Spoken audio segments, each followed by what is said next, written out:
हरियाणा की Gurugram based digital payment company MobiKwik के खाते से यूजर्स द्वारा अवैध तरीके से 40 करोड़ रुपए निकालने की जांच चल रही है। इस अवैध ट्रांजैक्शन के कारण नूंह, पलवल व गुरुग्राम जिलों में कई लोग रातों रात लखपति बन गए। अब कंपनी अपने पैसे वापस लेने के लिए रिकवरी कैंप लगा रही है। इस मामले में कंपनी की शिकायत पर गुरुग्राम के सेक्टर 53 की पुलिस ने नूंह के 5 व पलवल के एक व्यक्ति को गिरफ्तार किया। ये सभी कंपनी ऐप यूजर्स हैं। कंपनी अब तक करीब 2500 खाते फ्रीज कर चुकी है। इनमें से ज्यादातर व्यापारी व दुकानदारों के खाते हैं। सबसे ज्यादा रकम नूंह जिले से निकाली गई। कंपनी ने नूंह के लघु सचिवालय के कमरा नंबर 428 में 23 सितंबर तक के लिए कैंप लगाया है। जिन लोगों ने वॉलेट से पैसे निकाले हैं उन्हें एक मौका दिया है।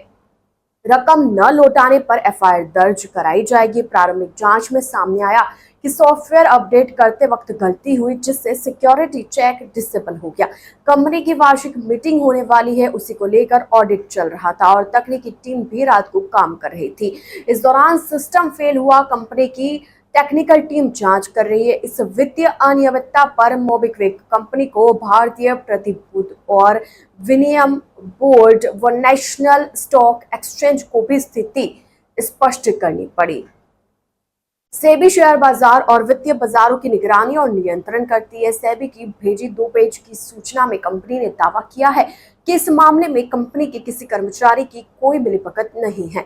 अपडेट के दौरान 3 स्टेप का सिक्योरिटी बाईपास हुआ। मोबीक्विक ने एक सॉफ्टवेयर अपडेट जारी किया जिसमें टेक्निकल गड़बड़ी की वजह से सिक्योरिटी का बाईपास हो गया, यानी ऐप अपडेट के वक्त सिक्योरिटी चेक डिसेबल हो गया।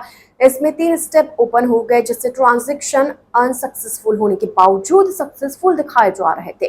किसी यूजर के पास पर्याप्त बैलेंस न होने पर भी पैसा ट्रांसफर हो रहा था। यूजर द्वारा गलत यूपीआई पिन डालने पर भी ट्रांजैक्शन सफल हो रहा था। यह सिक्योरिटी चेक डिसेबल 11-12 दिसंबर के बीच हुआ, यानी करीब 48 घंटे बाद कंपनी की पकड़ में यह मामला आया। तब तक कंपनी के अकाउंट से 40 करोड़ रुपए निकाल लिए गए।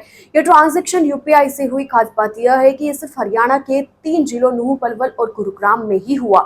सबसे ज्यादा पैसा नूंह में निकाला गया। साइबर फ्रॉड के मामले में नूंह की तुलना वैसे ही जामताड़ा से होती है। झारखंड का जिला जामताड़ा ऑनलाइन साइबर क्राइम, खासकर फिशिंग घोटालों के कारण पूरे देश में बदनाम है। यहाँ ओटीपी, यूपीआई, केवाईसी के जरिए फ्रॉड है। कंपनी की 12 सितंबर को हुई इंटरनल ऑडिट में यह मामला पकड़ा गया, खासकर इस वजह से कि हरियाणा के एक लिमिटेड एरिया में काफी ट्रांजैक्शन हुई थी। इसके तुरंत बाद कंपनी ने डिटेल सिक्योरिटी के इंतजाम शुरू किए। उन खातों का रिकॉर्ड निकाला गया जिसमें ट्रांजैक्शन हुए या पैसे निकाले गए। अपडेट के दौरान हुए उस ग्लिच को भी ठीक किया गया, जिसका फायदा कुछ लोगों ने उठाया। कंपनी ने 13 सितंबर को गुरुग्राम पुलिस को शिकायत दी। मोबीक्विक ऐप के जरिए हुए 40 करोड़ रुपए का अवैध ट्रांजैक्शन में से अकेले नूंह में ही 30 करोड़ का लेन देन हुआ।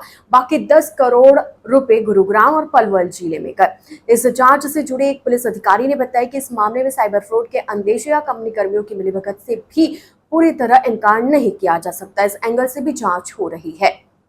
इसके पीछे एक बड़ी वजह यह भी हो सकती है कि नूंह के करीब 80% दुकानदार व्यापारी मोबीक्विक ऐप का इस्तेमाल करते हैं। गुरुग्राम पुलिस प्रवक्ता अशोक कुमार के मुताबिक अभी 6 गिरफ्तारियां हुई है। इनमें मेवात के गांव रेवासन के रेहान, गांव कामेड़ा के वकार यूनुस, गांव मरोड़ा के वकीम अकरम, कामेड़ा के मोहम्मद आमिर व मोहम्मद अंसार और पलवल के उटावड़ा थाना क्षेत्र का मोहम्मद शाकिल शामिल है।